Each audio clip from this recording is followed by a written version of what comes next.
Chapter 3. Christiania Denmark. Act I. Who's there? Grunted Love, from the airplane bathroom, unfolding the tissue to finish up. Reveal yourself. It's me. Snickered Total, shuffling with the door handle annoyingly. Love walked out of the bathroom, with an unimpressed look on his as they both sat down together. Something's rotten in the state of Denmark, stated Total.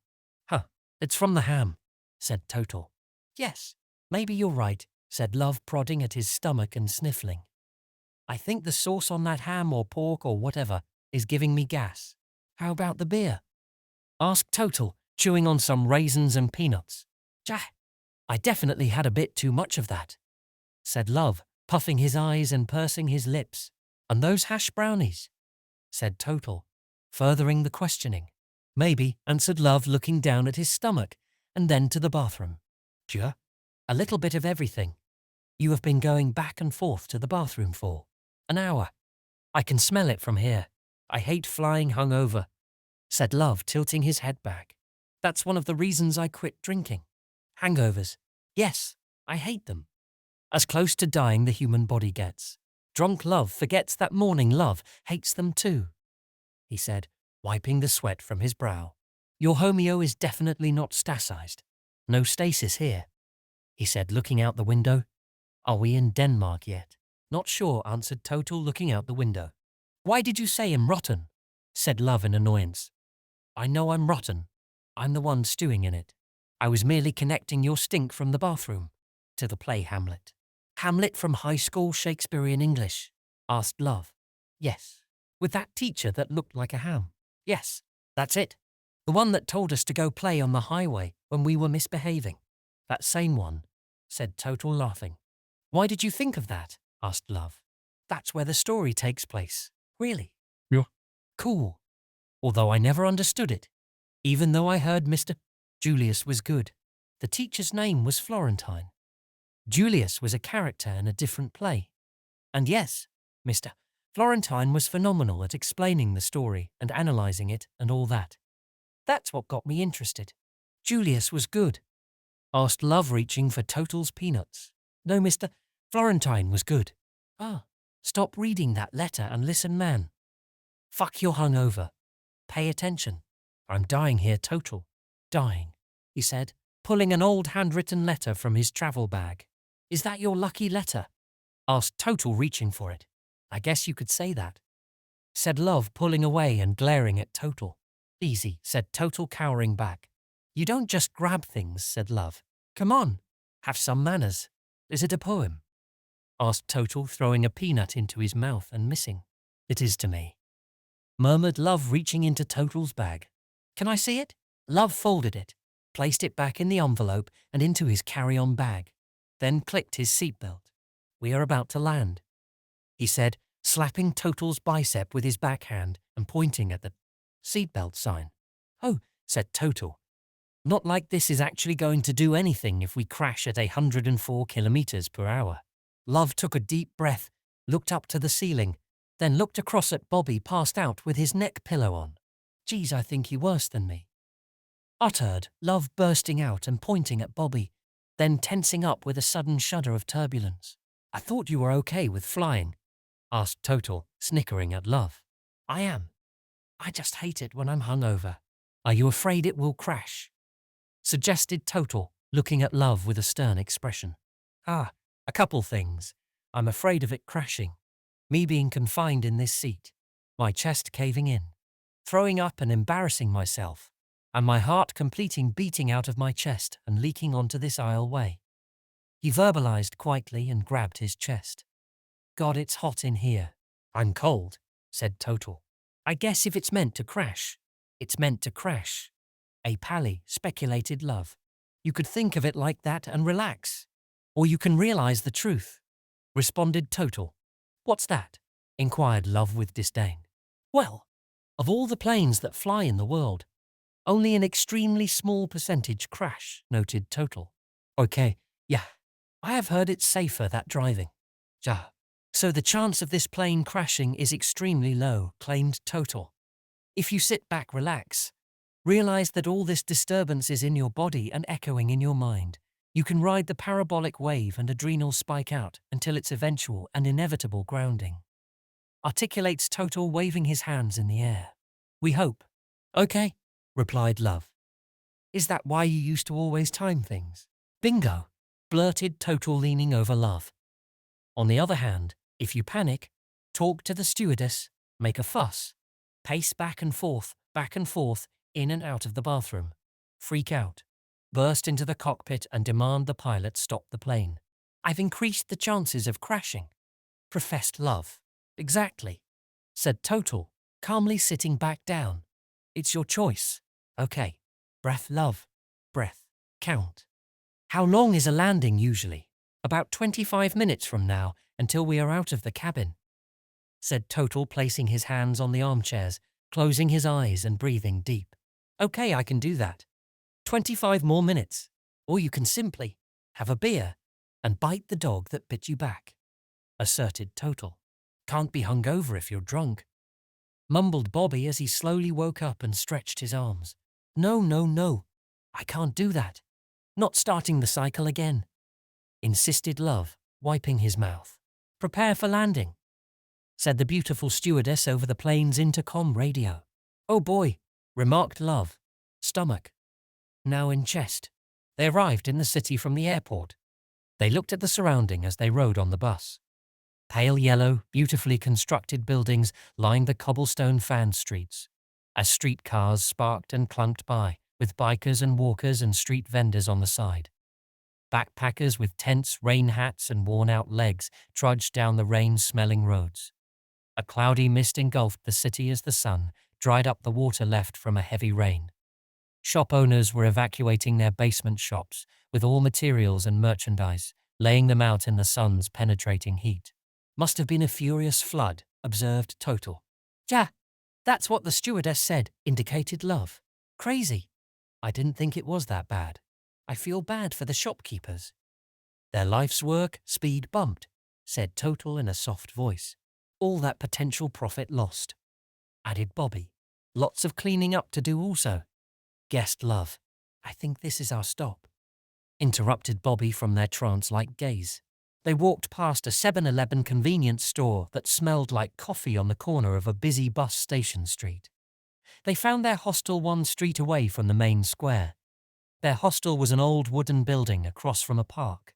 Inside, the clerk led them down the musty hallway with many mirrors, uneven wooden creaky floor, to their small room with old steel bunk beds, a small table and a window looking out toward the courtyard. Bottom bunk, yelled Total, throwing his bags down on the small table and jumping in the bed and squeaking the springs. Individual bed, said Bobby with a laugh and jump. Fuck that, I'm stuck on top again, whined Love. I had the top last time. I hate the top. You're too slow, claimed Bobby. Pay attention next time, Love continued complaining.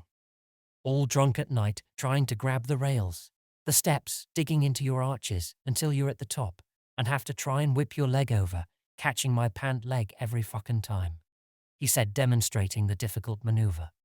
Then doing it over and over again, up and down, he continued. I hate when I have to pee in the middle of the night and have to get down. Fuck. I would rather piss the bed sometimes than climb down that mess. Haha. Bobby and Total burst at his mumbling and complaining. You are hungry, eh?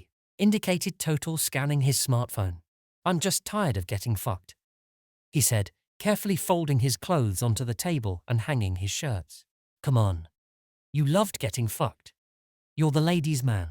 Well, next city, I'm getting bottom bunk, he said, changing into new clothes and putting skin cream on. We'll see, Pally, we'll see, laughed Bobby. Act 1. They finished unpacking, then went outside to rent public bikes. The bikes were on a bike stand, laying on their sides, bent handlebars, rusty chains and sprockets all mangled and worn in front of a bus stop in a concrete park with children playing football in puddled park. How much? Asked Bobby.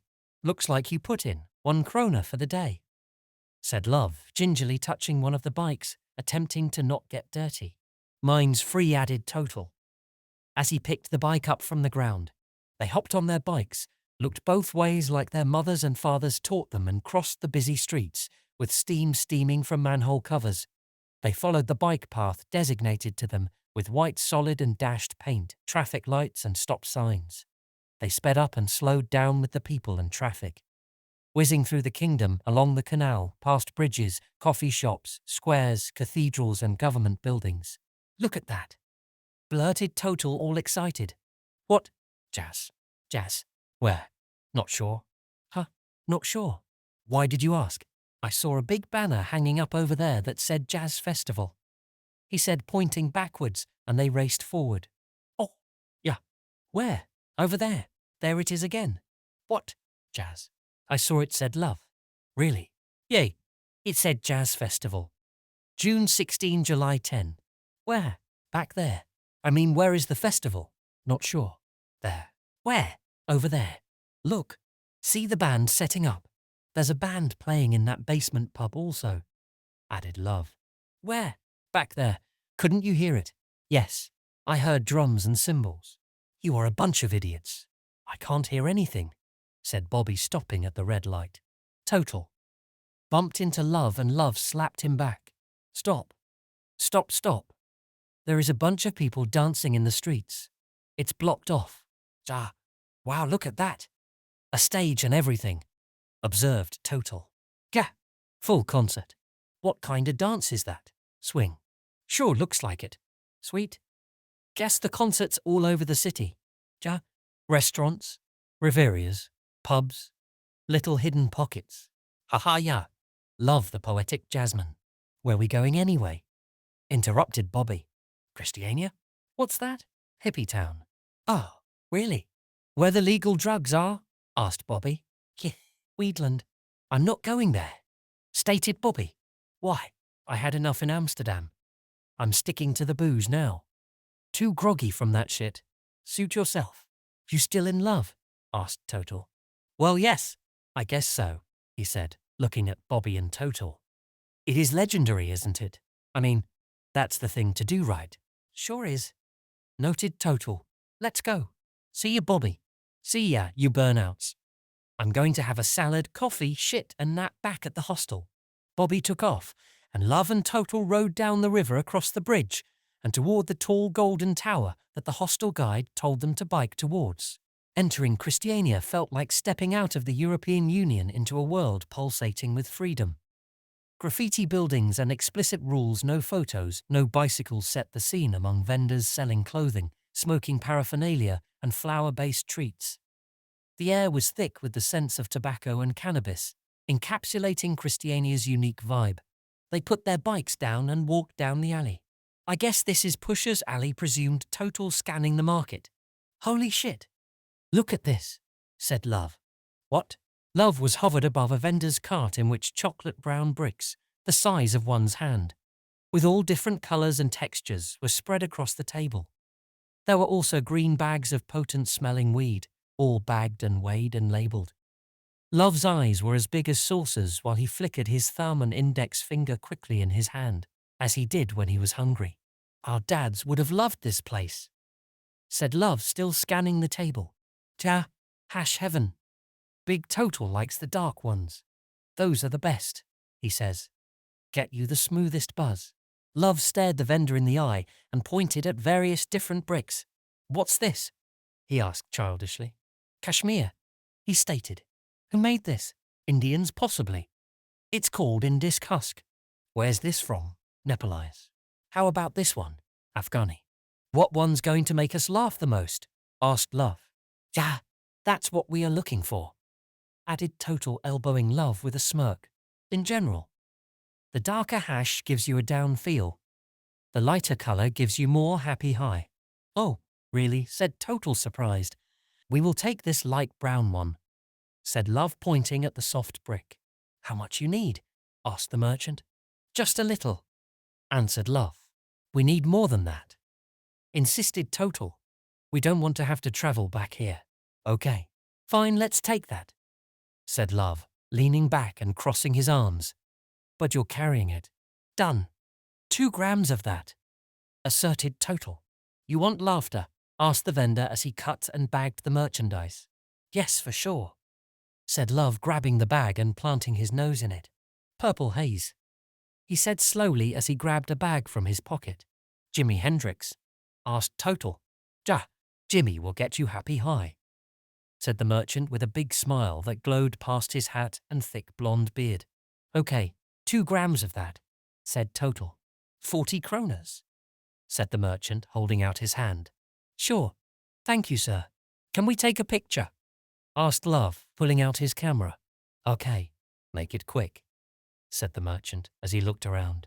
Luv took a picture while Total paid him, said thank you, and then walked further down Push's alley, hearing sounds of band of bongo drums and bass guitar coming from what looked to be a park or concert area. They passed yellow and gold Tibetan temples and entered the park grounds that contained a stage and restaurant and pool bar and DJ, and picnic tables and a sign that labeled it Nemo Land. Graffiti was painted everywhere, with all colors of the spectrum as Asian pagodas surrounded by Zen pebble gardens. With all their steps, scaffolds and layers rose out of the ground and into the sky to a single point a foot above the needle. Holy shit. It is Nemo Land, said Total. What's Nemo Land? Asked Luv. I don't know. But this is it, cackled Total. Are you sure you're not stoned off the fumes? Inquired Luv as he crossed his arms and courteously made his way past the rows of people at the picnic table and toward the bar in the back. Did you get papers? Asked Total. Yeah. I had some from Amsterdam, he said, pulling a pack from his pocket. Let's go roll one then, insisted Total anxiously. Hold on, asserted Luv, looking around. Let's find a good spot. Imagine a man, his motions painting the air with the force of the elements themselves. Mud and fire sparks swirl, merging into the tempest that is his being. Like a tornado, he disrupts the calm waters, his presence commanding and dynamic.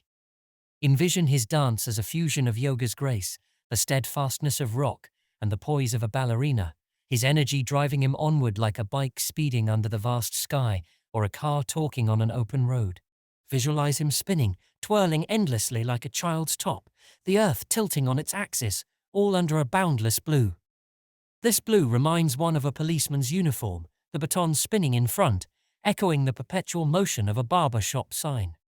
Amid this whirlwind, our hero emerges a poet, a sculptor, a madman, and a wise man, each facet interwoven in a tapestry of creativity and chaos. His mind, constantly battling or embracing the elements, suggests a cosmic dance of existence.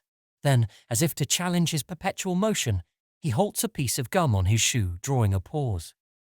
This interruption, trivial as it may seem, serves as a reminder of life's unexpected pauses. Yet he smiles, accepts, and moves on, weaving through a lively picnic scene where the air buzzes with the aroma of food, laughter from games, and the rhythms of music. This man, like each one of us, is a masterpiece of experiences and emotions, ever spinning, ever moving through the chaos and beauty of life. As his journey unfolds, it reminds us that amidst the whirlwind of existence, it is the moments of stillness and connection that offer us our truest gifts. How about here? Asked Total, attempting to sit down. No, man, too crowded. There? He pointed to another table with 2 spots available. No, I need more space to roll. Okay, I can't wait. I have to go to the washroom. It's over there, said Total, pointing, then rushing toward it. I'm coming also, said Luv. After they finished their washroom break, they looked up to a path that led to a grassy knoll above the park overlooking an adjacent canal. Up there. Much more room and sun. It's getting chilly, said Luv as he watched a group of girls walk up the windy sandy path. Sure. It's the upper deck of the stadium, said Total. They followed these girls up toward the embankment and sat down across from them. Luv rolled a joint, then handed it to Total as he began talking to the girls who had a lampshade-sized gagger that was blazing bright orange with every inhale and exhausted big clouds of smoke that smogged the air. Where are you from? Asked Luv. We are from France, said one of the girls, exhaling and passing the bat to her friend. Oh, okay, said Total, attempting to light the joint. Stunned by their beauty, their soft skin, their curvy bodies, their dark features. Paris? Asked Luv as he licked his lips. No, southern France, said the dark curly-haired beauty as she smiled a pearly white grill. Oh, we will be in Paris in 2 weeks, mentored Luv. "Ah, see, sir, you will enjoy," she said as she adjusted her curvy hips that rested on a concreted retaining wall. "When did you roll this?" asked Total as he tried to light the pinner with great difficulty, its flame flickering and dwindling in the chilly wind. "When you were in the washroom," said Love with a look of annoyance. "Wow, you're fast," remarked Total, still having trouble. "I'm a pro." "You know this," responded Love confidently. "Let us light that for you," said one of the girls. "We have a Zippo." "Yes, please give it to us." "We are professional also," said her other friend, that had dark skin and big breasts. Total shrugged his shoulders and gladly handed over the weeder. "Is this it?" she said, laughing, her curls bouncing. "Duh," said Love, leaning forward with a defensive chuckle. "This is not a joint," she said, with a huge howl of laughter interrupting her sentence that led into a big cough. "Let me take a picture," said her friend as she took her phone and snapped a shot. "Send that to Genevieve. I am. Ha. She will love this. Come on, guys. We don't smoke that much and the vendor said it was potent," said Love playfully. "No, you come on. This is the best quality of weed in the world. You can hit it as hard as you want. No problem. No worry." "Really," remarked Total. "Jah, look at our beautiful work of art," she said, handing him the half-smoked joint, the hash falling out in balls and the grey ashes glowing orange. "Don't be shy. Have a try." Love took the joint with his middle finger and thumb closed one eyes and took 3 quick puffs, snapping his head back from the exhaust smoke. "There you go," she said, smiling, showing her straight white teeth. Love handed the joint to Total as he inhaled and opened his eyes wide and pursed his lips in surprised approval. Total grabbed it with the tip of his index and thumb fingers and hit it hard and harder and harder as the tip smoldered and lit. Total passed it to a person he thought was in the group and blew out the smoke. A relaxed, dark-skinned, what appeared to be 25 to 30-year-old man with red eyes and a bleached white, genuine smile sat beside him, glowing with content. "Thanks, man," he said, taking a few puffs. "No problem," replied Total. "Dis da good shit, man," he stated, nodding his head. "It sure is," said Total, stumbling on his words. "I'm buzzing already. Smooth, man. Smooth," he said, giggling back. "You know these girls?" asked Total. "Just met 'em, man." "Oh, okay. Where are you from?" "West Africa, man," he said, putting his fist forward for Total to pound. "Oh, I heard it's beautiful there," stated Total, returning the hand greeting. "Well, man," he said, passing the joint to Love. "Da mountains, plains, da and Roman 2 miles. Culture is bow tie full, man. But some things can be pretty oogly dare a man. Well, you look like a happy guy. You turned out well.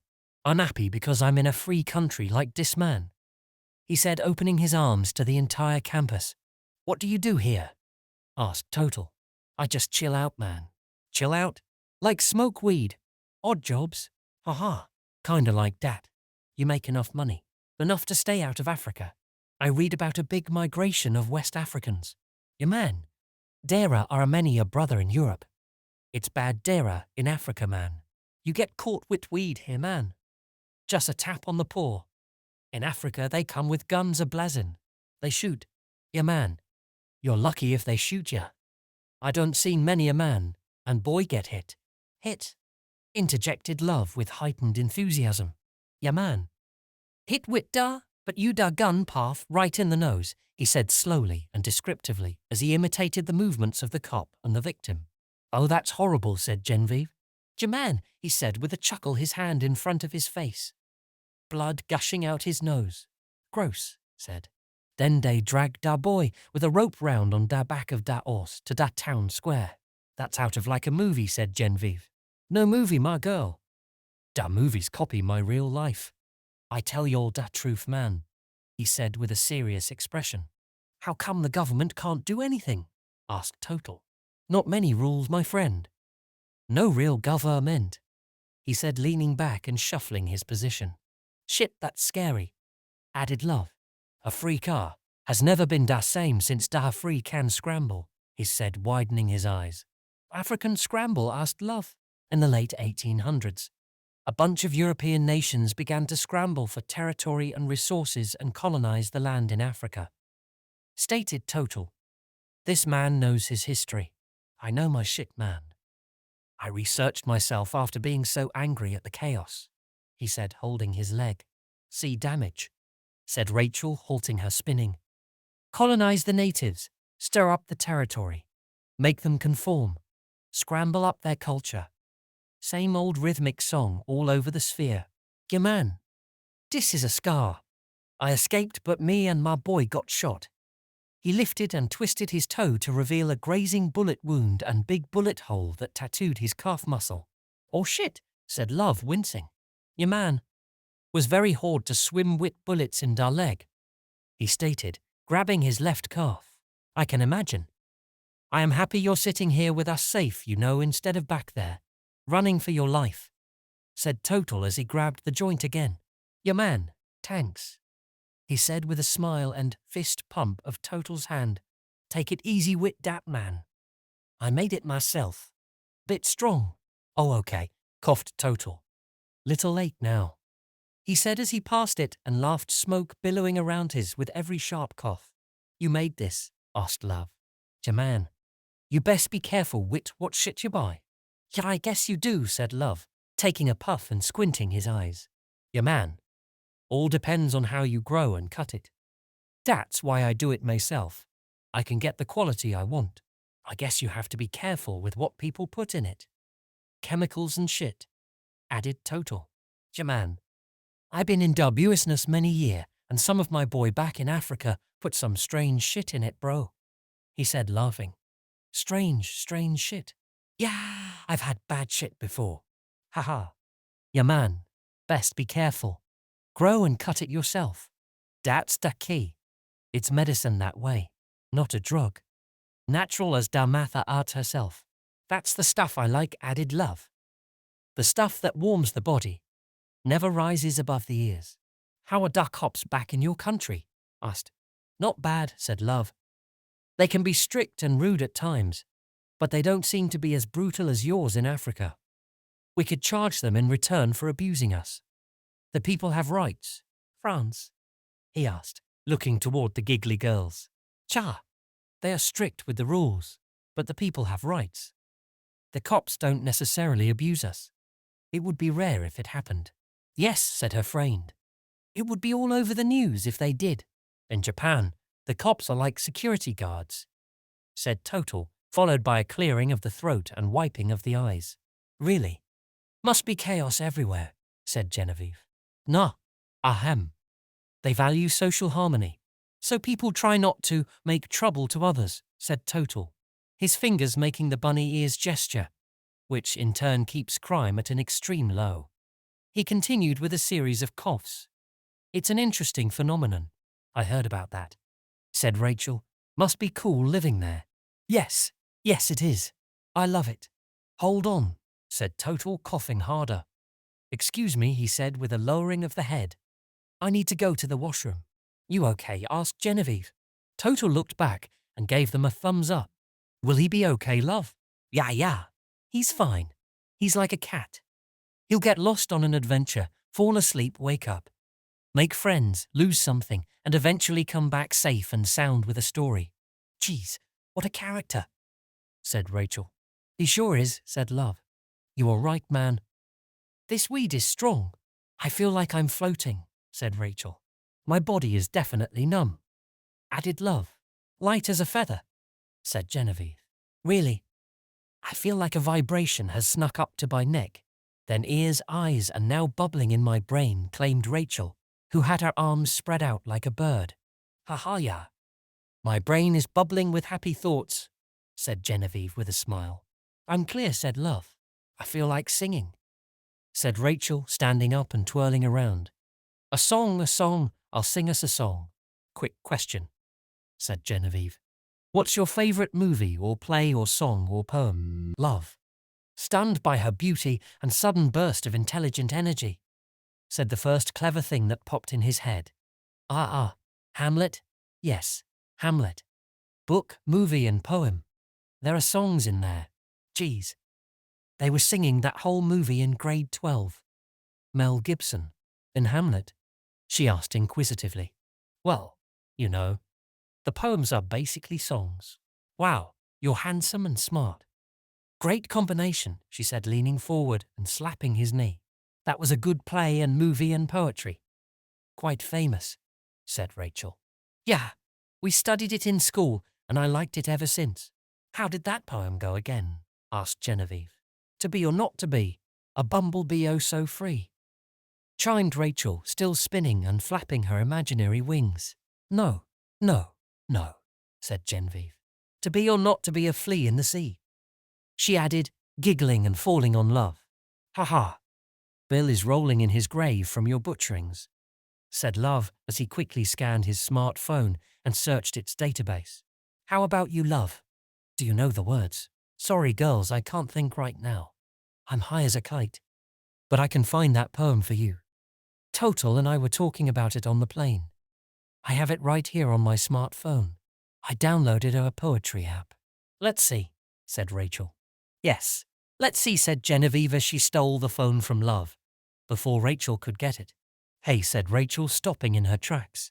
Genevieve began to read it and act out the movements, as if in the Globe Theatre, after getting lost in the bathroom mirror staring at himself. Total then moved toward the bar for refreshments or a song or anything. Need some peppermint to tea to calm the stomach. Might as well mix chamomile for the nerves. Booze will depress the nervous system, kill the pain, but can't go back to that. Have to make 3 weeks at least. Dad quit when he was 30, changed to weed. Dad. Yes, yes, he learned. Dad goes for walks when he is too stoned. By the river. The running, rushing river. It's calm and quiet by the water. Need to burn off adrenaline. Breath, breath. Drink the tea. The calm steaming tea.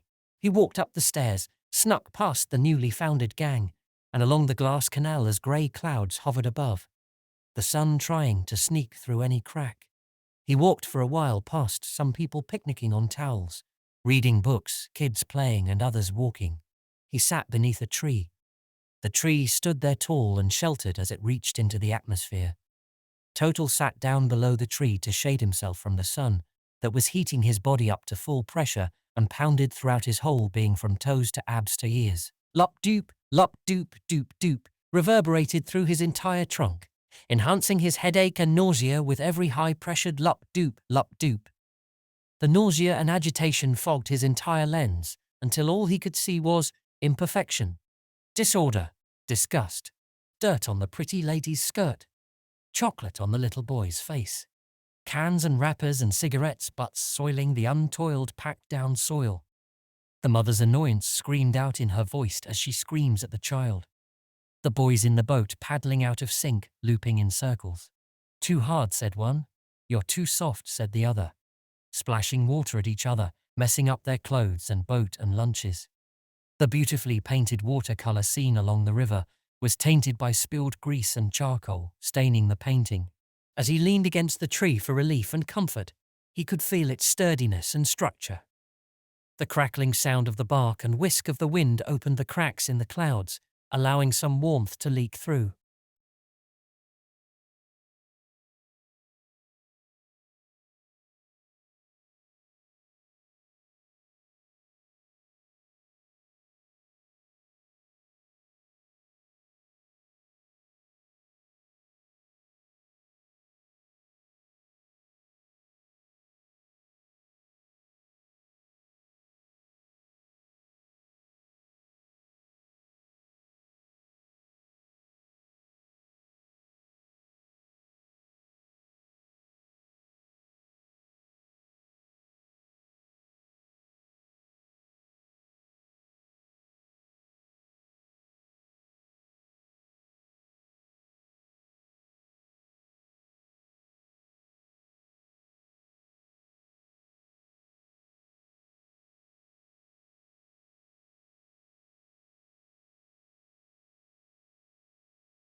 Total's disgust turned inward, as he realized he mistakenly took the glass cup from the bar. Disappointed in his absent-mindedness, he flung the tea bag to the ground. "Now I'm a thief," he murmured aloud as he stared at the lonely tea bag. The tea bag's steam concurrently rose in the same manner, pattern and speed as the steam from the bottom of the now empty cup. Total continued to observe this, ever so intently with amazement and wonder for several seconds, until it cooled to an ordered existentia waiting to be excited and moved again by another external effect. He stared at the tea bag, let his mind rise and began typing in his smartphone. Green tea, steam and spiral, sucked up by Sora sky. Tea bag thrown and pulled, by cold ironic ground. Brown bag and stone bottom, simultaneously steam and swirl around. Melt and merge, cold and hot, divorced from each other, but not. Moisture rising, adding to the spheres on Sora's dust dots. Up and up till dawn. Trees' crooked fingers. Pry, poke and prawned. Veined tongues tasting drops. Birds paddle past waves. Swoop to ground. Thick moisture down. Mammals and reptiles. Humans and tanks. Snake and ladders. And lazy zipper rivers. Shelves and shapes. Forged by furnaces. In black milky tea. Cooked by antimatter. At the various unshaped table, Enwich. Minnie and Posy. Meet for the first and last time. Sending sparks from quirks. Of leaf and sea blood. On kings' and peasants' crowns. Spiralling wrecked round. The tea bag slowed to a thin steam as a ball that a child was playing with.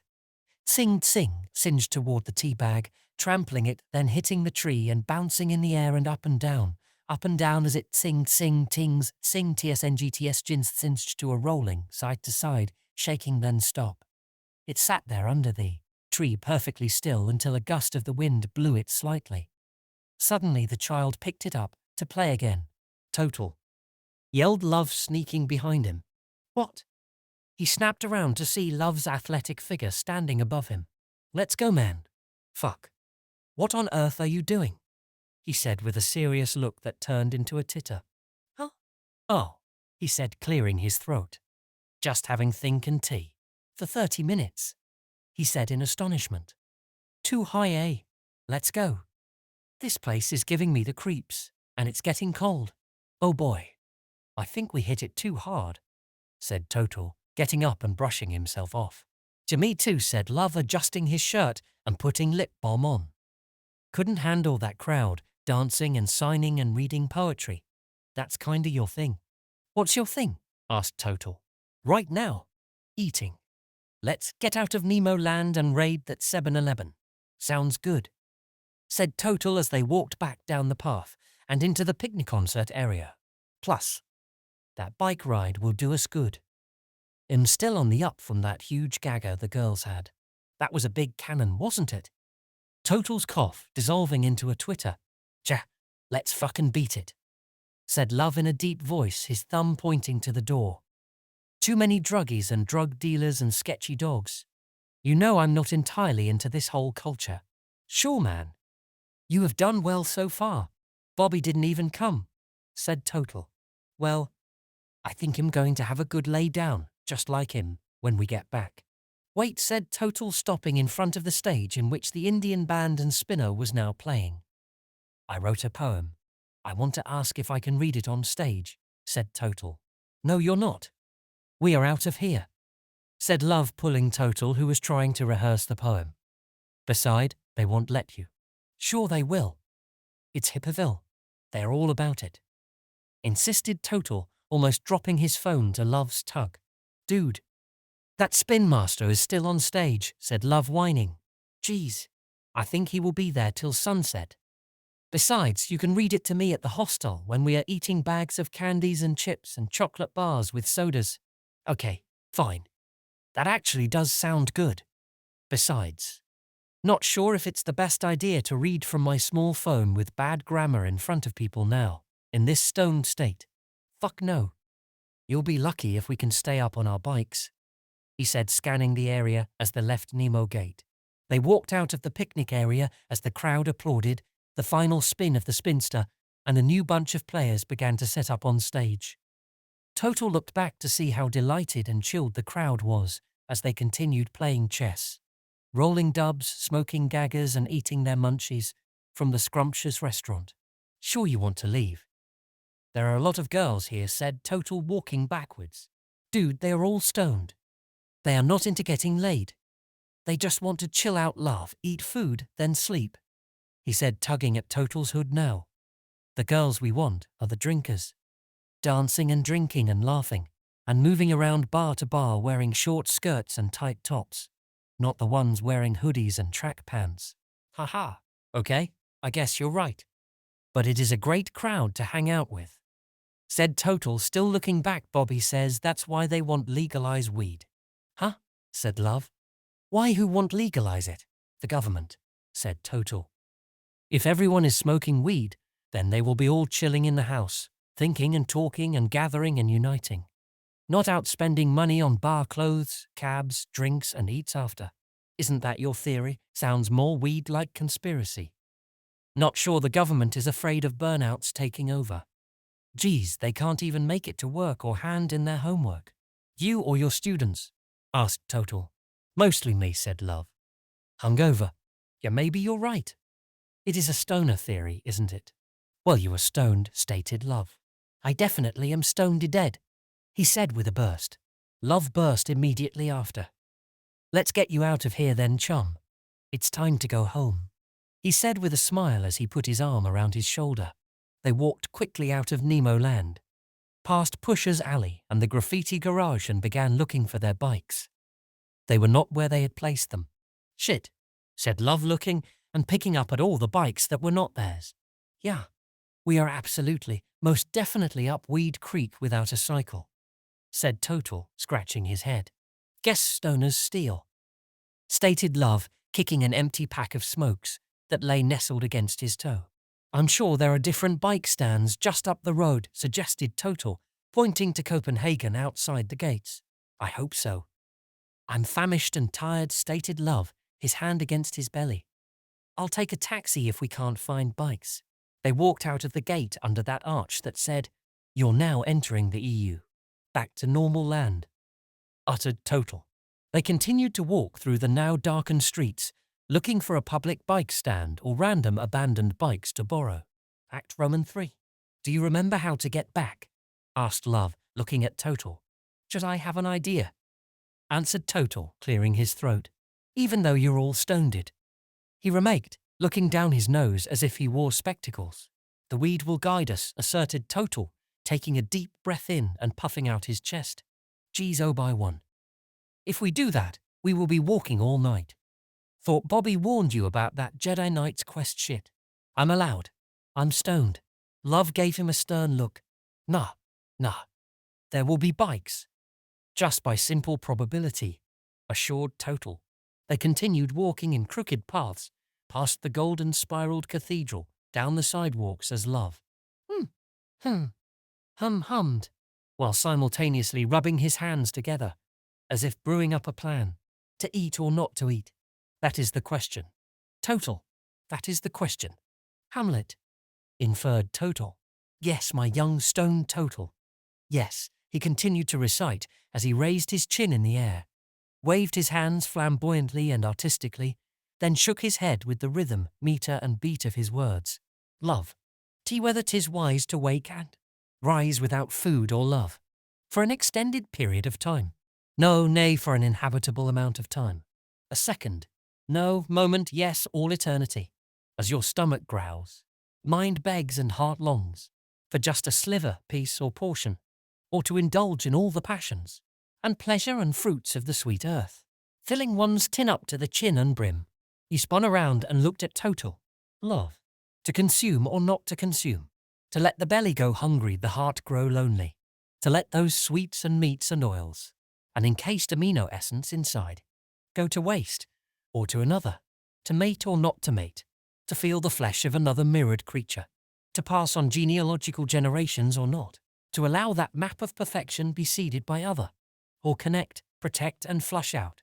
With all one's spear-headed weapons. Total. To increase or decrease. The likely probability. Or let it be. Scribed to the writer's written role. Create a cake, devour it. Then retain it to. Do we accept the paradoxical paradigm of A child's wind-up car, ready to drive and steer.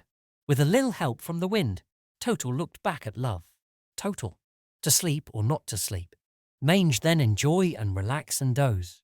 To daze off and perchance to dream. Pleasant dreams or nightmarish. Still a dream it be, in which one can awake and say, a dream it only was, because I awoke. Hooray horror. An Uberman is created. Love.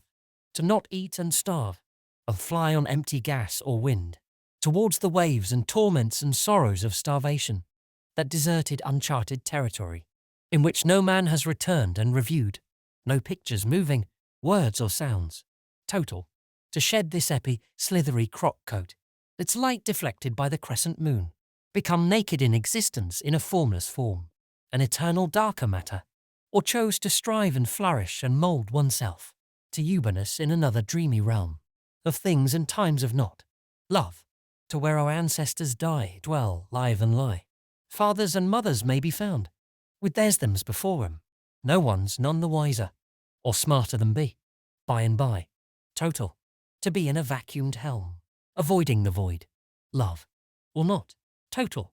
To splash and splatter and leave tracks upon the earthy canvas map, extracting all gnosis from the central library, with the corpus, the most authentic tool. Love. Or not. Wow. Ha-ha. Weed really brings out the poet in you, said Total, giving Love a lazy high five that caught the edge of his hand. Jan food. Fuck, I'm starving. Me too, stated Total, bending slightly and holding his stomach. Is that your stomach growling? Asked Love. It's either that or Mr. Shakespeare rolling in his grave after we butchered his perfect soliloquy. Come on, Total. It's not that bad. We did it on a whim, said Love. Yes, true. Your spontaneous poem is quite good, nodded Total. Well, it's not entirely mine, confessed Love. Huh, asked Total, standing erect. When you were gone on your stoned adventure, the girls were talking about Hamlet, so I looked it up on my phone. That part came up. Did you impress them with a poem? Asked Total. No, not really. They were talking about it, and I was helping by getting the lyrics. Oh, what did they say? Inquired Total. Well, he continued. The conversation started with reciting the poem, and then what it means to be living, and lead into morality, suicide, afterlife, reincarnation, and all that shit. You're not into that, eh? Said Total, flexing his neck and tightening his lips. No, not at all. All I could think about was how hot they were. Their hair, skin tone, accents, their intelligence. Oh, how I wish to merge with them, said Love, grabbing Total from behind and hugging him. Wow, they were stunning, laughed Total. So I spaced out and started reading more poems on the poem app I downloaded to find things to say. I could barely make out the words. Wow, I was in slow motion. I then got lost in the words for a while, which made me bored and hungry, and so I came to get you. Why didn't you eat at the restaurant? Asked Total. Restaurant looked a bit grungy. Besides, we have a 7-Eleven beside our hostel. Geez Louise, you're paranoid, stated Total. I'm paranoid, he asked, surprised. You took off for 30 minutes because you were too stoned. Okay. Let's stop attacking each other and get some bikes, then food. No way. Let's get a snack and then look for bikes, countered Love. Yes, good idea. Maybe the bikes will come to us, said Total mockingly. Haha. Only in Nemo land will that happen, argued Love. We are now back in reality. Look, let's go sit in that coffee shop by the bus station. There is a high probability of someone dumping some bikes there, or us just taking the bus. No, dude. Can't take bus now, way too crowded. But I'm definitely into getting a snack at that cafe, said Love, pointing forward. Rumor has it that there is a 100% chance of getting food at the restaurant, he said loudly and sarcastically, with fists clenched and veins popping out of his neck and arms. Well, yeah, it's the restaurant's purpose, said Total calmly. Imagine a restaurant that didn't serve food, chuckled Love. It's kind of like all these stores everywhere that have signs up saying sale. Sale, sale, sale, announced Love with arms up in the air. No shit, Sherlock. We know you're selling things. It's the whole point of the store. Then you walk in Because it says 50% off, and the only thing that's 50% off is last year's misshapen faded shirt in the back that no one wanted. Fucking sale, my ass, said Luv, slapping his own behind. Okay, let's get you some food. You're getting violent and agitated, remarked Total. They walked in and sat down with their cafe mochas and peppermint teas. Ah man, I imagine our dads doing this same thing on their road trips to Montreal and Alberta. Yeah, for sure. The apples don't fall far from the tree, do they? Said Luv, holding his drink. Nope, not at all, said Total, looking around for bikes. I heard your dad got drunk and dove into the shallow end of the pool, mentioned Luv. Sure did. Couldn't play the rest of the tournament. Your dad, said Total, leaning forward, went all the way out to Montreal, got drunk, snuck into the forum at a Habs game, somehow got in the dressing room, partied with the team, and then joined a kung fu gym in the morning to exercise and get rid of the hangover. Oh boy. The adventures that drugs bring. They loved that hash, he said. Sure did. You miss him, don't you? Said Total softly to Luv. Of course, replied Luv, looking around at the people walking by, with shopping bags and baby carriage and bikes on the bike path. I have dreams of him sometimes, mentioned Total. Really? Yes, reoccurring ones. But he is very young, almost our age. He usually comes from the forest or another town to visit. Sneaky. Always up for a surprise. In the dream, he is very youthful and vibrant, with his handsome curls and sharp JKF jaw features under that shadow of a beard. Yeah, that's him in his youth. Rugged and handsome, said Luv with a gentle smile. He always seems to sneak in, and it's understood by us that he cannot be seen by your mother. It's like he is trying to give her a big surprise. I see, said Luv, puzzled. I like it because he is our age, but I feel bad for him because he can't come back. He can only visit briefly, said Total, looking up in the air. It's usually at your old house on 59 Hannah, with the porch and screen door and hockey rink in the back. Yeah, I miss that house. It was awesome. Lot of memories there, he said despondently. Yeah, we played everywhere. Your driveway, backyard, front yard, and tore up the lawn, playing hockey baseball in the back all summer. Remember that rink he built in the back, with the wood stove shed to get dressed in? That was awesome. We even held hockey practices there, said Total, grinning. Spent hours out there. Especially after my dad put that street light up he got from work. Ha! Yeah, that was awesome. Loved playing under the lights, said Total, gazing at the streetlights. It was a magic place. Agreed, Luv. How's your mom now with her new house? Asked Total. Great. It took her forever to finally get that one, he said, leaning forward seriously. I kept telling her it's a good investment. She kept thinking it was bad to take out another loan. That's the old way of thinking, stated Total. I had to get Bobby to finally go in there and give her the whole good debt, bad debt speech, and how to invest, and how property has a good chance of rising in value, blah, blah, blah. We are lucky in Canada, added Total. In Japan, property usually stays the same or goes down. Really? Yeah? Not sure why, though. Maybe they don't want the real estate bubble to burst. Easier to keep it the same and keep things stable. It's backwards land, added Luv. You told me. 911 is 119, and they all speak like Yoda. Haha, ya man. Raw fish instead of cooked, said Total, sipping at his tea. My mom says you have to come home soon, commented Luv. Too many earthquakes. I know. But that's part of being Japanese, accepting the impermanence of everything. Dude, you're not Japanese, so get your ass home before the earth gets ye. You'll definitely be impermanent staying there. Next year. You say that every year. You said the thing about earthquakes. Your mum or Bruce? My mum, why? Said Luv suspiciously. Bruce is a clever guy who watches those science shows and reads books. That's all, defended Total. So is my mum, said Luv with conviction. True, agreed Total. I always enjoy talking with her. She gets life. Very deep thinker. Wise women. She must have a vast memory.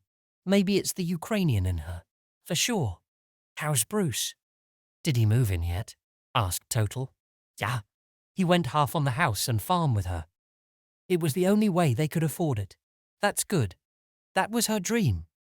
House on a farm in nature, open air, with horses she can tend and ride, he said, staring at Love. Not many people have the courage to reach out and grab that dream before it's too late. God knows your mom and dad won't buy the house on the lake. Geez, they don't even have the basement finished. Yeah, unbelievable. They need Bruce over there with his design skills. Bruce is pretty cool. You get along with him. Just normal. He's a cool guy, I guess, said Love as he stretched his arms back behind his head and yawned. Yes, stated Total. Yes, he sure is, blurted Love, getting up from his seat. What? Asked Total, surprised at Love's sudden burst. Bikes just dropped off, he said, looking across the street. Thank you, Dice, commented Total. You pay. I'll nab those bikes. Total paid and went to the washroom as Love grabbed the bikes. In the washroom, Total noticed a message on his Facebook. Big Total. Thanks for the Father's Day poem and books from Amazon. Total. You're welcome. Did you read any? Big Total. The poems, yes. Not the books. Total. Did you get it? I mean, understand the poems. Big Total. Haha. Some of it. You're too deep for me. Total. That's the idea of the poem.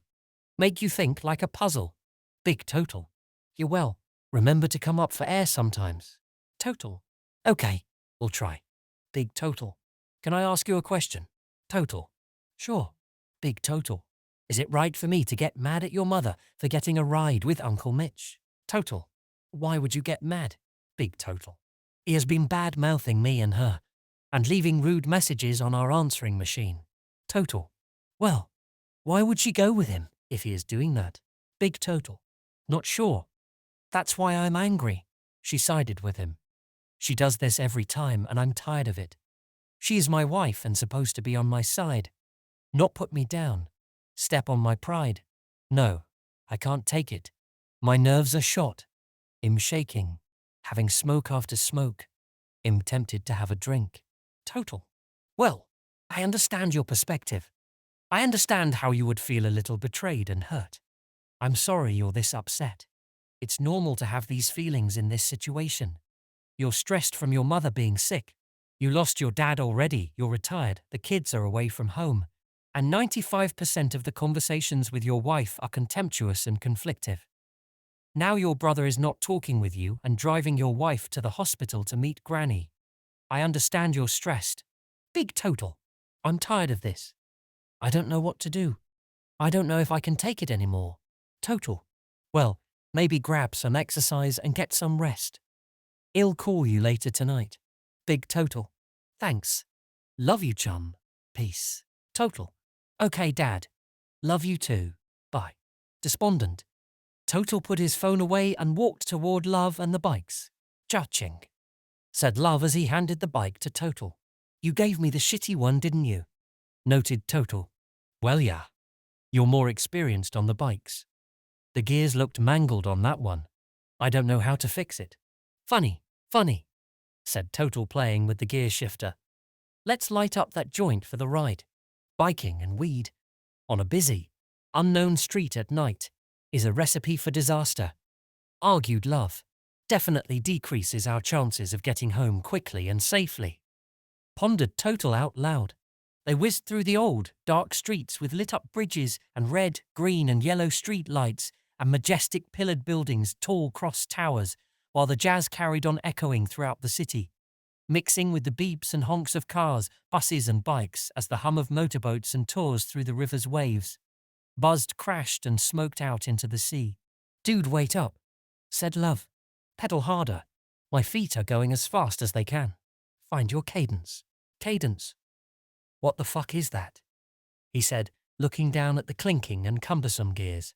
When you find it, you will know, said Total, taking a bunny hop and almost falling off the bike. Stop playing games, fucker, or I'll slow right down, said Love in anger. Use your gears, man, your gears. Match the gears with the speed to keep balanced. Oh yeah, gears. They are stuck though, he said, laughing at his own dysfunction. They both sped down the road on their saddles, dodging walkers, bikers, riders and drivers alike, inhaling the air and sounds of the city, gripping the handles, plucking the gear shifters, twanging the strings, hammering the pedals as the chain clacked and brakes whizzed. The ambience inhaled into the curved trunk, past the frame into sprocket and round the rims as the rubber ripped the rhythm and beat of the road. They finally trotted up to where their hostel was and cruised into the public parking space. They parked their bikes in the stand in front and stood in front of the building in the dark night. Act Roman 3. Think Bobby is awake? Asked Total. No way. He shuts down and hibernates when he's hung. Stated Love. He's down for hours. Let's put a bowl of water beside him and place his hand in it. Giggled Total. So he pisses the bed? Asked Love. Ha. Yay. Well, you can do that. I'm just going to get some snacks at the store and pass out. They walked into Hostel to see Bobby laying on his side, mouth agape, snoring loud and sporadic like an old lawnmower, puttering away. His arms crossed. Total placed the bowl of warm water beside him and plunked his left hand into it. Bobby rubbed his nose with his wet hand and sniffled. Does this actually work? Asked Love, crunching on some Dorito potato chips. Sure. When I was living in Korea, we did it to a buddy, and he wet himself within a minute. Geez, this is fun for you? He asked sarcastically. Haha, sure, why not? You didn't need a bowl when you were young, did you? No, said Total, stopping. But I had a dream I was going to the washroom every night. My brain tricked me. Not maybe. You did, stated Love. You pissed the bed until you were in grade 8. Maybe. You even had a chart with happy stickers, said Love, laughing. Remember I found it under your bed? Maybe. Not maybe. I saw it. Remember in grade 2, when your mom would have to bring an extra change of clothes at lunchtime? Yeah, almost every day, man. Every day, said Total, sitting on his bunk. What happened? Not sure. I think I didn't want to stop playing. It was too fun, answered Total. So I was hesitant to go to the washroom. I couldn't understand why she didn't just pack an extra pair of clothes. Instead of leaving work to drive home, get clothes and bring them to school, said Love in astonishment.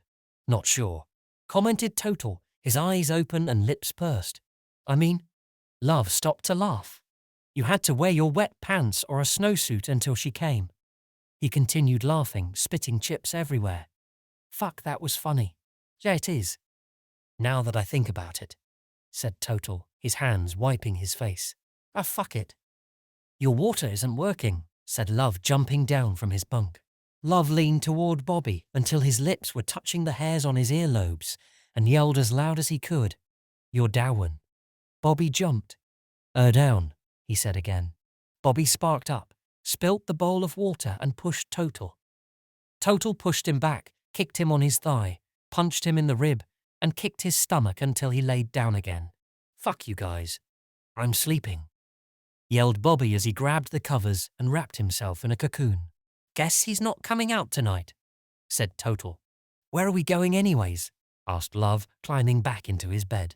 Not sure, said Love. The hostel guy said that all the pubs are behind that main street where the 7-Eleven is. Okay, here's the plan, said Total. Have a quick smoke, do a quick sweep of the pubs, have a drink and eat. If nothing happens, let's head to the store for candies, smoke a jaybird, then fly home. The old smoke, sweep, pub and eat, said Love. What's that? Asked Total. Not sure. Just made it up, said Love, moaning and rolling is his sheets. Get dressed and let's go, smartass. Yup. Shirt on, wax in. Let's go. Your shirt is wrinkled. So is yours. Not as much as yours, said Love, looking down his nose and pointing at the splatters and creases on his button-up shirt. Let's find a dry cleaner on the way or laundry mat and throw it in the dryer for a couple of minutes. I love the feeling of a warm, lightened shirt draped on my back, noted Love, adjusting his shirt by rolling his shoulders.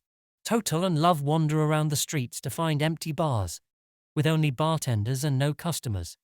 Bands packing up their gear from a day of jazz.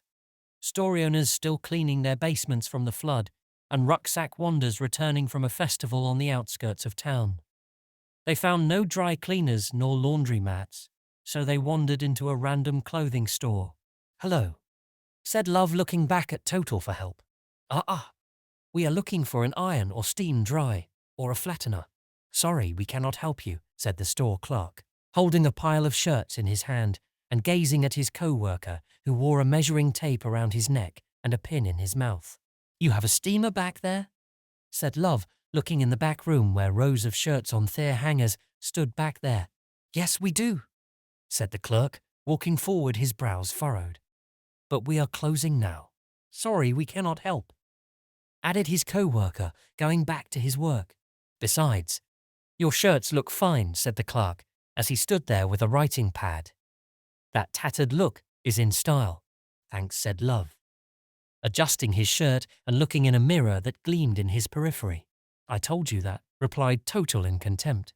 You were just too lazy to look for a store, said Love, picking at his shirt and looking at its flow. Said the taller shopkeeper. His is fine, pointing to Love, but yours has a distinct crease across the breast, pointing at Total.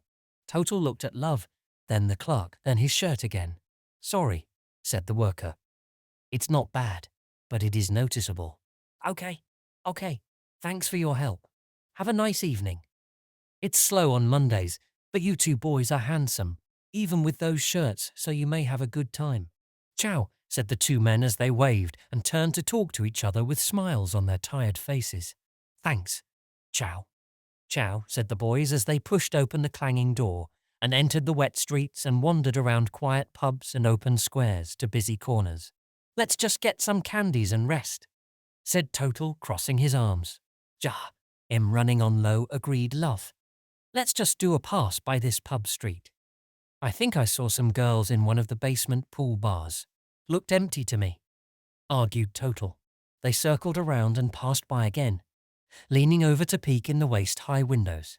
3 Total 3, said Love as he put on his lip balm delicately. Well, it's not exactly like shooting fish in a barrel, said Total, unimpressed. Depends how big the barrel is, argued Love. True, agreed Total. Lot of factors go into the barrel metaphor. Sure, said Love. The fish could be small. The gun could be too powerful to weak, added Total. Water could slash in your face and blind you for a second and third shot. Bullets can get deflected in the water, said Love, mimicking the motion. Could be a huge barrel. Fish swimming fast, and we all know how hard it is to hit a moving target, noted Total. Okay, enough. Enough, laughed Love. You go in first and I will follow, said Total as he pulled out a deck of cards. You brought cards. Nice, said Love hesitantly. You have not done any tricks since high school. Well, I'm not drinking, so I figured this would be fun and keep me busy. Yeah, perfect. Any new tricks? Asked Love, reaching for the cards. Some, I think, said Total. Okay, but why am I going in first? Said Love, rolling up his sleeves and adjusting his brown belt. You go in, meet them, have a general chat, and I go to the bathroom, said Love, drawing the game plan on the deck of cards.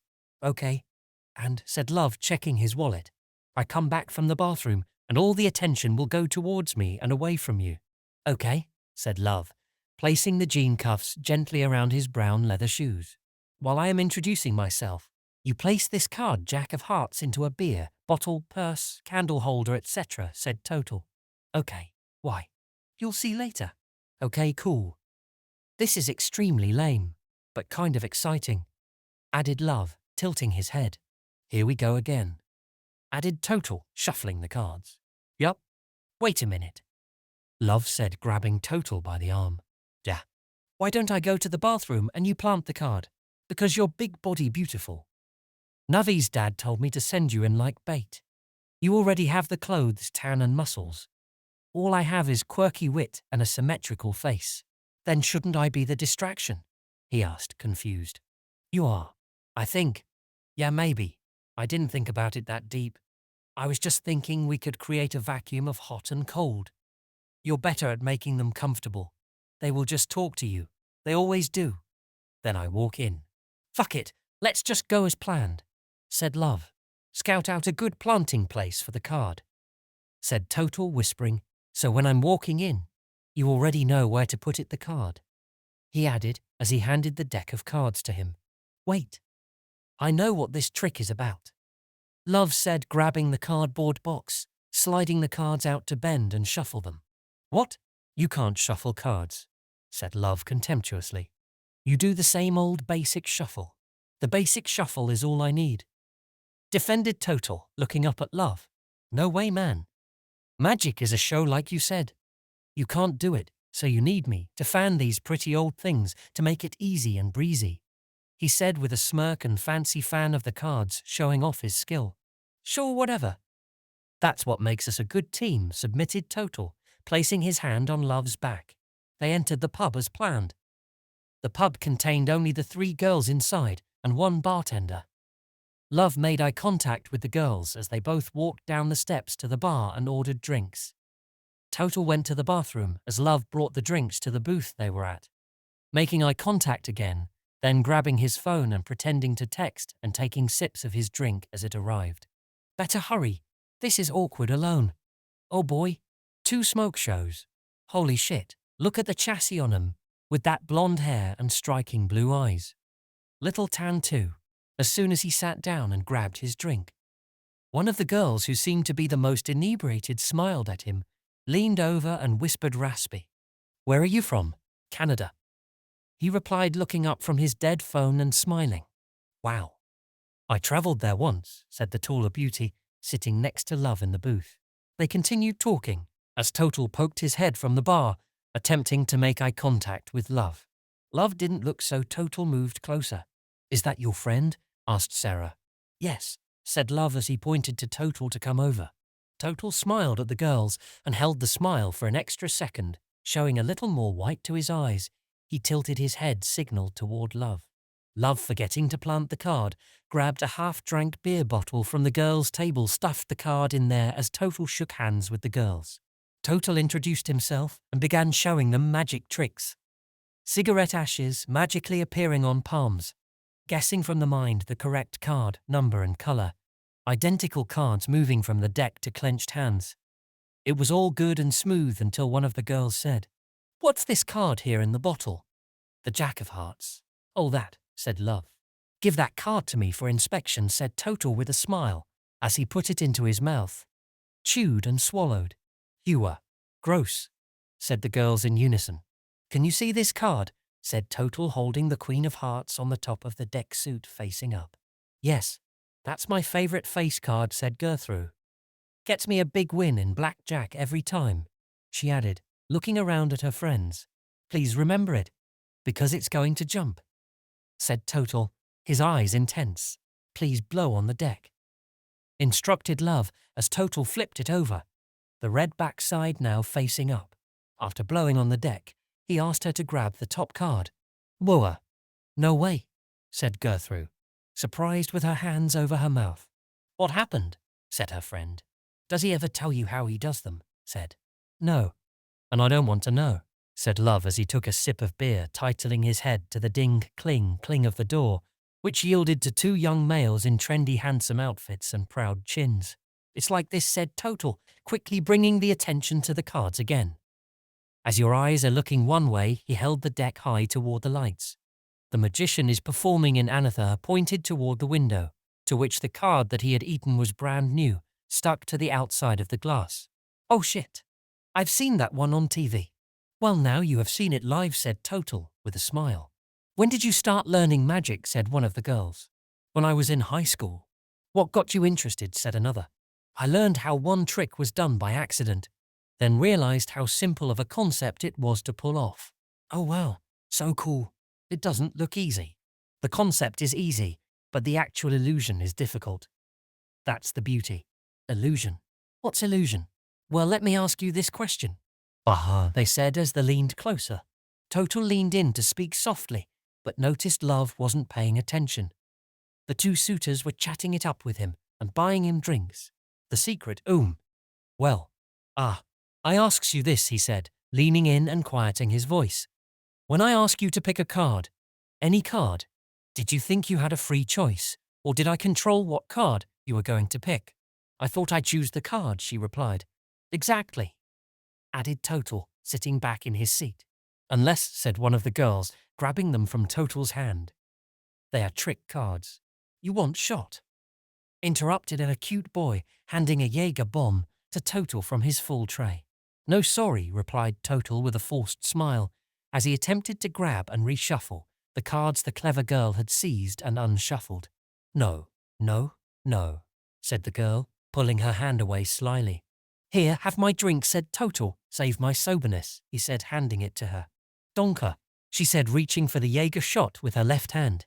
Then spilling it on the table and onto her lap, Total quickly grabbed a towel and started wiping the table, soaking up the mess. Oh, look, my cards are all wet, he said in a dramatic, sad voice, handing her the rag and grabbing the cards and inspecting them with a wry smirk. Let's put them away in my dry pocket. It's okay, said the Danish boy. We have many. He continued to hand out the drinks, one by one, making eye contact with each person and saying cheers. They all clinked the glasses, drank and slammed them down in sporadic fashion.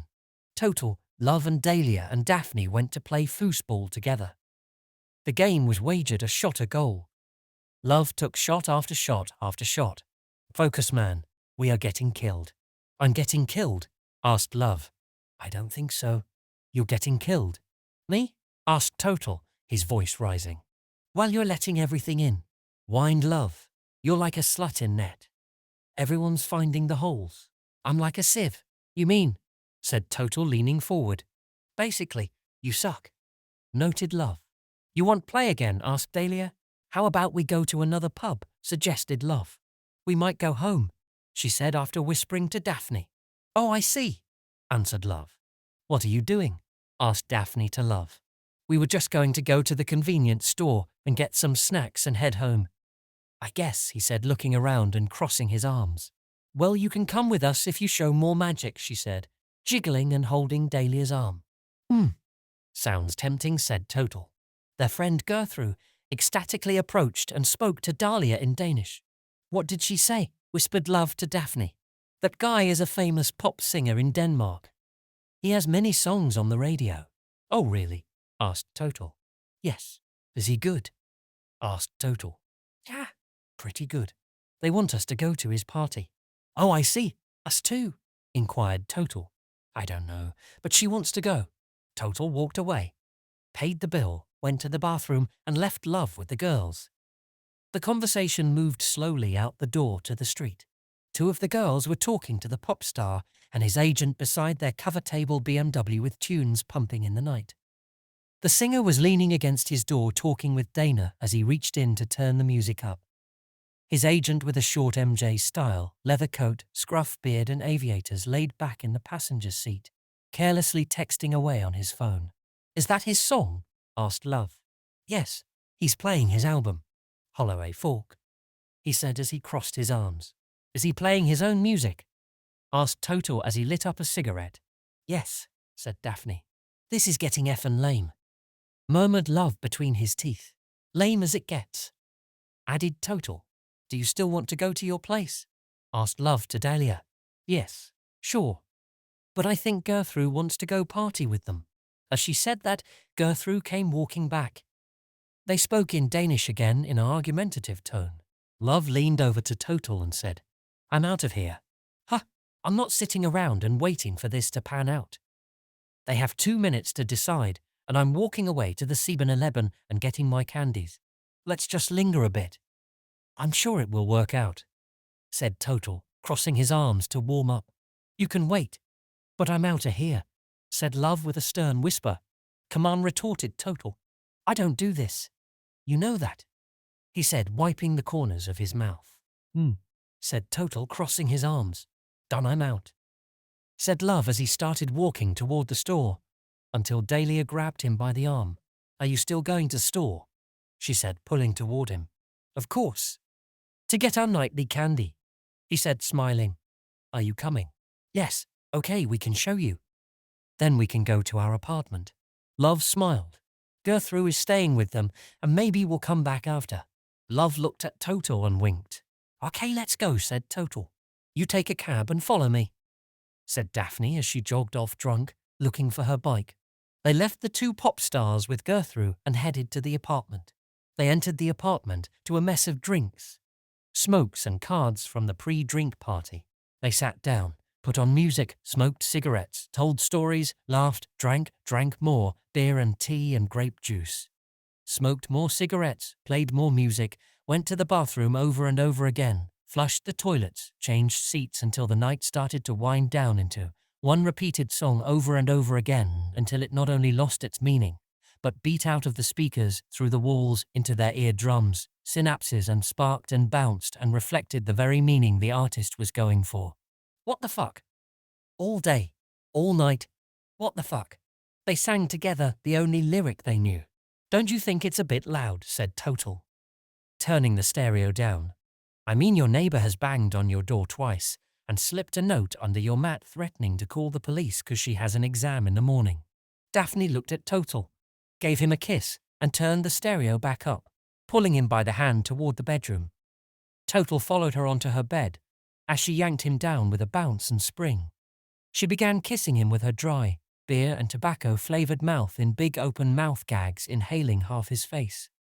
He pulled away as she started to take off her shirt, which got caught halfway, entrapping her like a hood.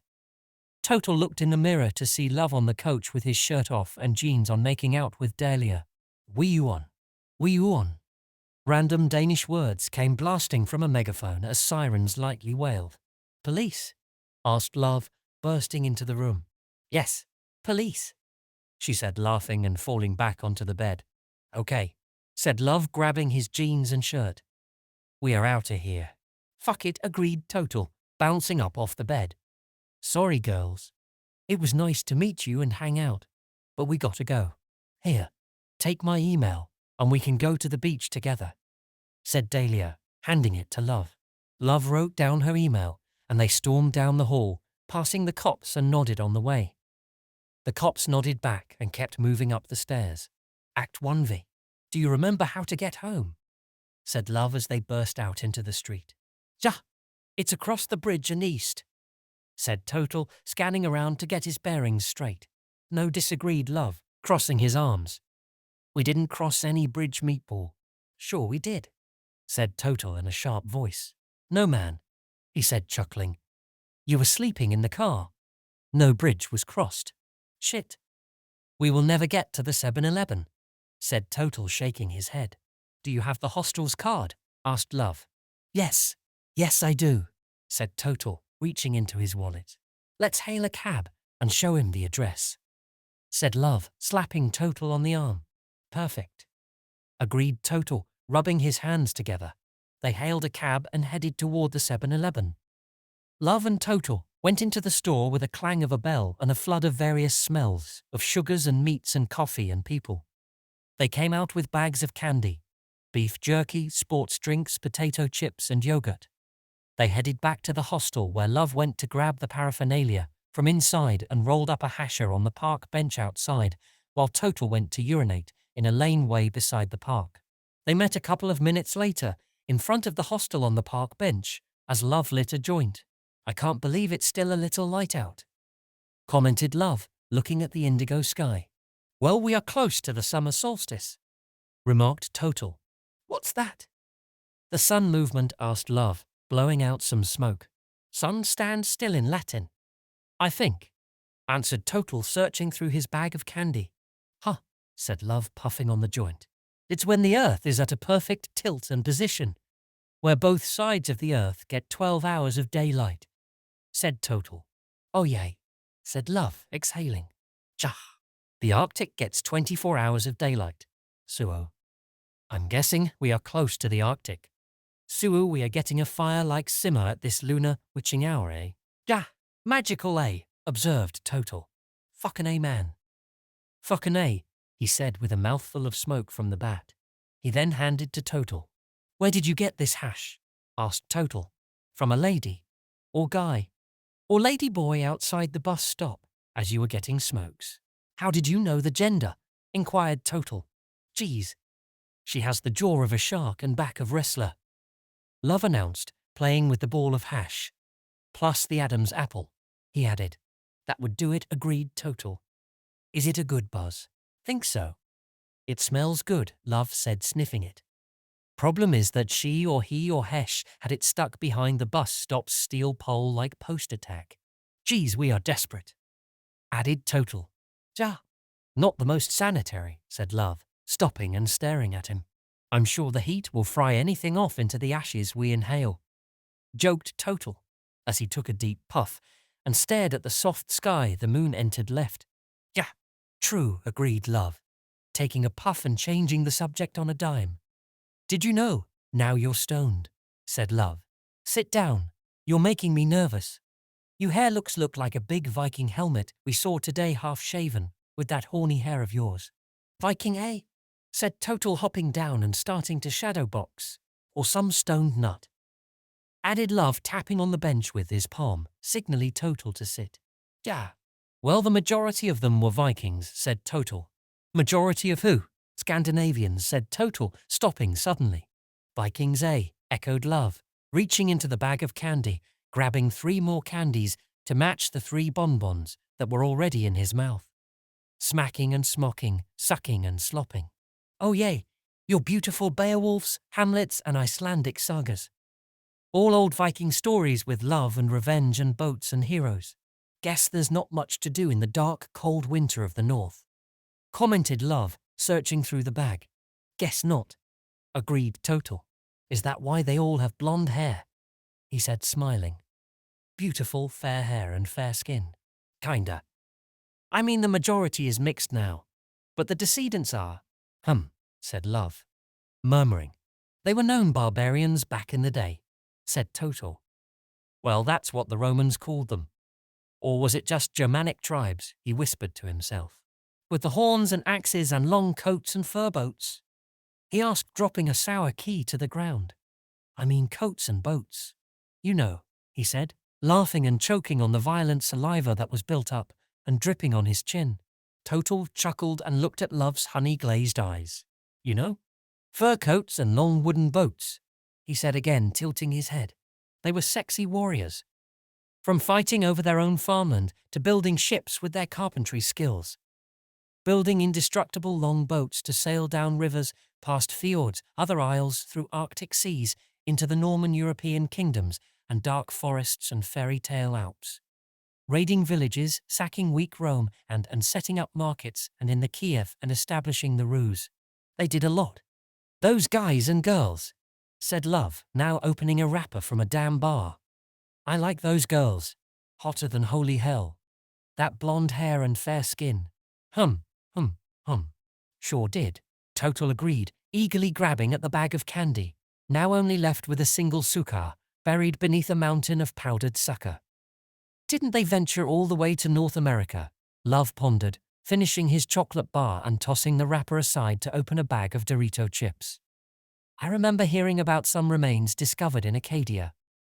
They were more than mere travelers. They were intelligent, adventurous, and undeniably brave, Total added, painting a vivid image of their legacy.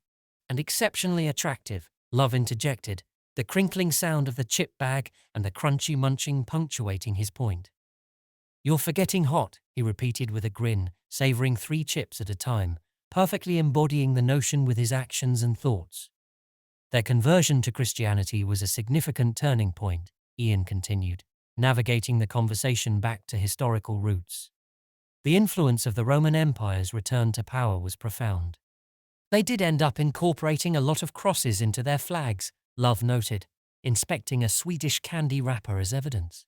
Total continued, King Bluetooth converted for political savvy, a move that set the stage for his grandson to unite various European regions, marrying wealth and power with calculated diplomacy, Total elaborated, capturing the grandeur of their strategic alliances. His legacy extended from England to Vienna and Copenhagen, aligning European currency with that of the Byzantines. And in a twist of fate, he was honored to bridge cultures by marrying his daughter to the Emperor of Europe, marking a pivotal moment in history before meeting his end in Westminster Chapel. Vikings, eh? Said Love, handing Total an empty bag. It's empty, said Total, crumpling it up. Sure is pally. Just as empty as your stoned history lesson. Too many books, he said with a couple more bites and a wipe of the hands. It's as correct as those history books. I guess. I'm done listening to you. Let's go eat some more candy. Yes, let's kill it. Agreed Total as they walked toward the hostel. Oh yay, added Love. How did you do that magic trick? He asked curiously. Let's just say I inferred that you would fuck up, so I planned ahead. Touche. Yes, we did, Love. Yes, we did. Act V. They stumbled into the room, giggling like schoolgirls all the way in, waking up the corpuses in the bed as they stirred up the smell of mold and wetness from the flood.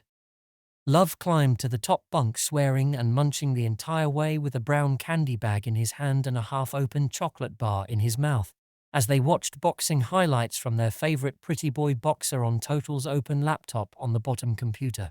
I love the way he just schools guys, said Love, squinting and looking down at the screen. Oh yeah, said Total, standing up and shadow boxing. He gets a rhythm. Pap, pop. Finds his range and timing, and picks them apart like cat playing with a mouse. Like a surgeon cutting away at the defensive flesh like Arié. Does he still have the belt? Asked Love, interrupting Total. Yeah, nobody has taken it yet. Undefeated. Perma-throned. Unseized. He hasn't even. Well, fuck. He is sick. Noted Love. Look at him dancing around. Smooth, smooth, smooth. Added Total, laying back down. Tethering around. Tethering around. He said, murmuring and slipping off to sleep under the covers. You awake, asked Love as he threw a candy wrapper down to get a response but received none. He then looked over the top bunk to see Total, his phones, earbuds in and laid in the fetal position, quiet as a mouse. Love finished off the snacks and laid in bed rubbing, scratching and rustling his dry feet under the sheet until he passed out. They laid there through the night until IDs of marches, Julio, watch out behind you. Shut up, Total. Fuck, man. You've been squirming for 10 minutes. What are you listening to? Yelled Bobby, waking up from his hibernation. An audiobook, said Total slowly. Shut it off, man, said Bobby, walking over and pulling the earbuds out. Bobby, you're finally up. Geez, we thought you were dead, said Total, smiling and looking up at him. No, battery needs to recharge, he stated, laying back down under the covers. Can't drain myself like you two. Total put his music device away and rolled around in the bed until he winced from something digging into his back. He rolled around to find a travel kit under his sheets. He rubbed the area and felt the indent. Total looked inside Love's zipper pocket to find out. Inside he found pens, a passport, boarding passes, and an old folded letter in a plastic case. Total curiously unfolded the paper letter to read. Dear son, just wanted to let you know before any decisions have to be made that your heart and soul are important factors. Think things through carefully and decide for yourself, not anyone else. Carry the strength of my love with you always. Dad. Total. Oh my. Uncle Cor's last letter to him before he died. So sad. So beautiful. Poetry. Pure poetry saturated with elements and ideas steeped deeper than the imagined human heart. Deep as the human soul goes. The farthest any man has been known to go. Total's mind flooded with memories of the life that lead to the letter. The hockey tournaments, Christmas parties. Cheeks bitten at breakfast tables with cusses and swears. Stories told of houses and camps almost burnt down. Wisdom passed down. Get in there, he always screamed from behind the players' bench. Get in there, boys. Get deep into those goddamn corners and muck that damn puck out. Get in there, throw your body around, lift that stick, use your feet, scrape that puck out. Get in there and bang 'em around. Fly in there with no fear, chin up, chest out. Bend those knees for support. Get in there. Steal that puck and jam it in. Go right through the net. Get in there, get in there. Total first felt his stomach wrench and lip quiver. He attempted to hold it in, but it was of no use. He closed his eyes and allowed his body to tremor and flow as the salty tears poured from his duct. A tear formed. 1, 1, 2, 3, 5, then a stream of ripples rolled down his face, leaking down and down and down uncontrollably, yet soothing. He held the letter, studied it, and stared at the age of the paper. He scanned the faded ink, the crumpled paper, the loops of the L's, crossed T's, the fingerprints pressed in the corner.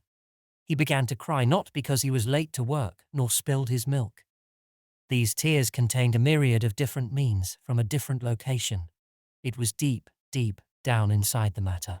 He cried for the friends that had lost a partner, the players that lost a coach, the wife that lost a dear husband and lover, the children that lost a guiding father, the parents who lost a son, family that lost a member, grandchildren that lost a grandfather, town that lost a hero, and most importantly, collegially and heavenly, the world web had lost a spider.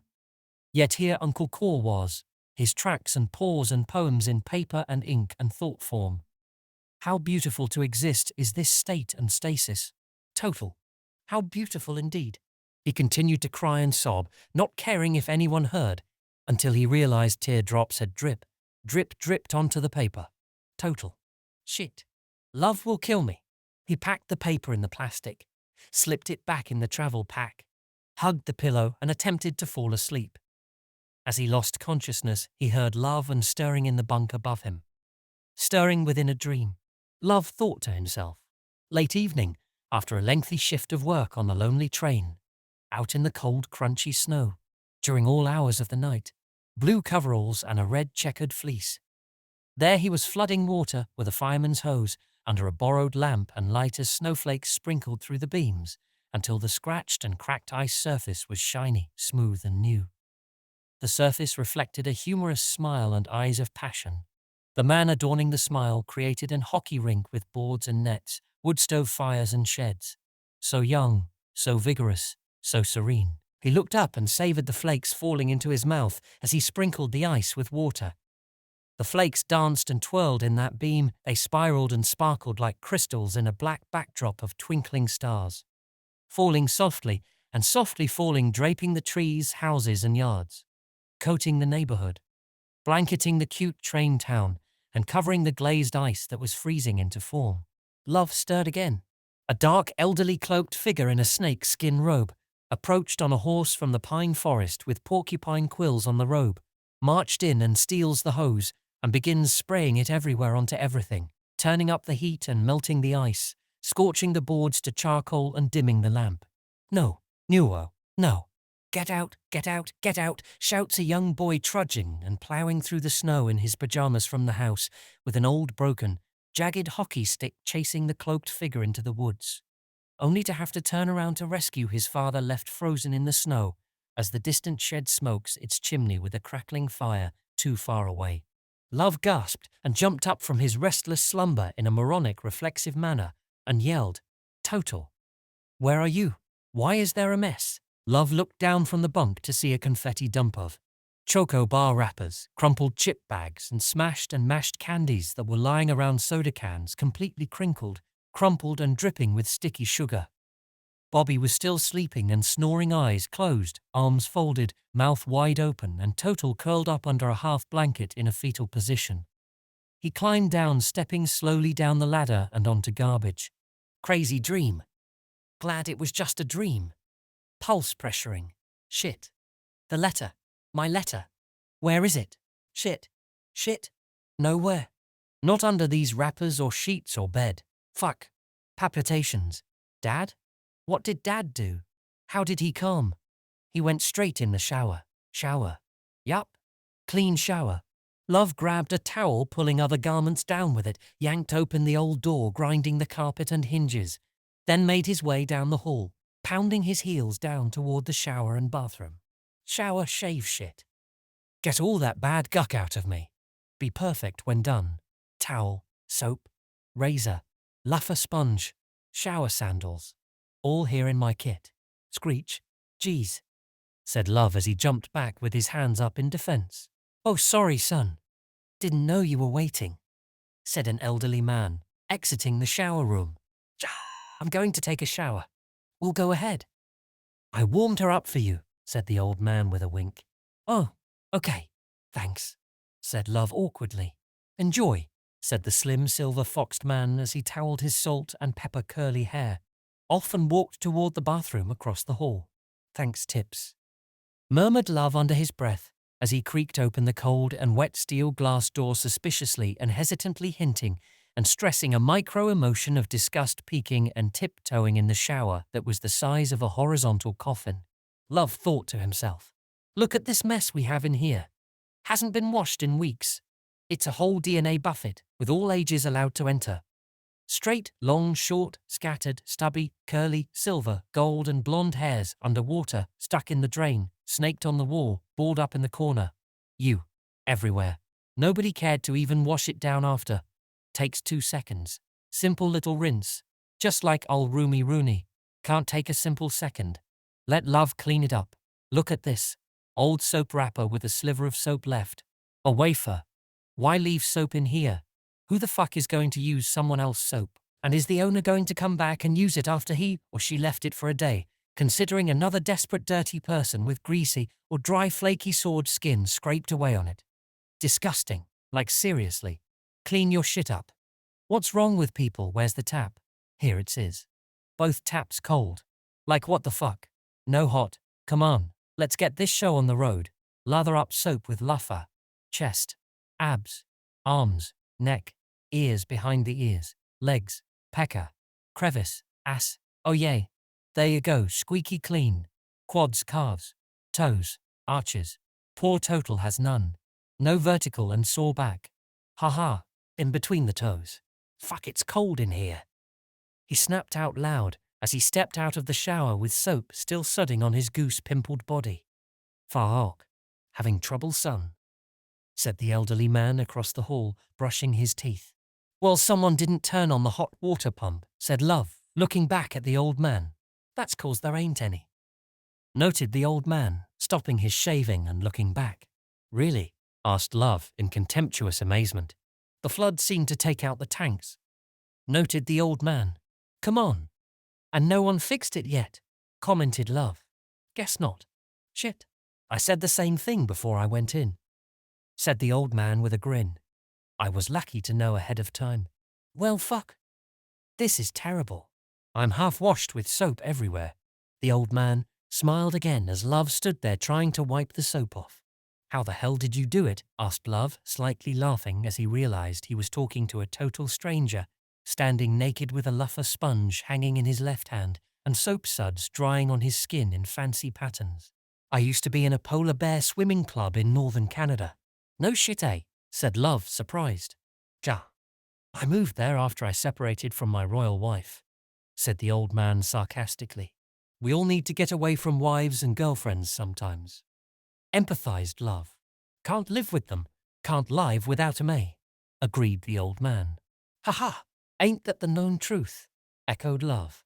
They stood there and stared at each other for a second before Love asked, How long you been in Copenhagen? 2 weeks. Went to the music festival. Now I'm just relaxing in coffee shops. Do you recommend any places we can go while we are here? Asked Love. Well, I've been traveling the world for many years. I've been to all the museums and cliché tourists' traps. I now just enjoy taking in the culture in its present natural state. So sorry I can only recommend random underground pubs and mysterious walks. Haha, laughed Love. I don't mind doing nothing either. Not a big fan of museums. Good plan.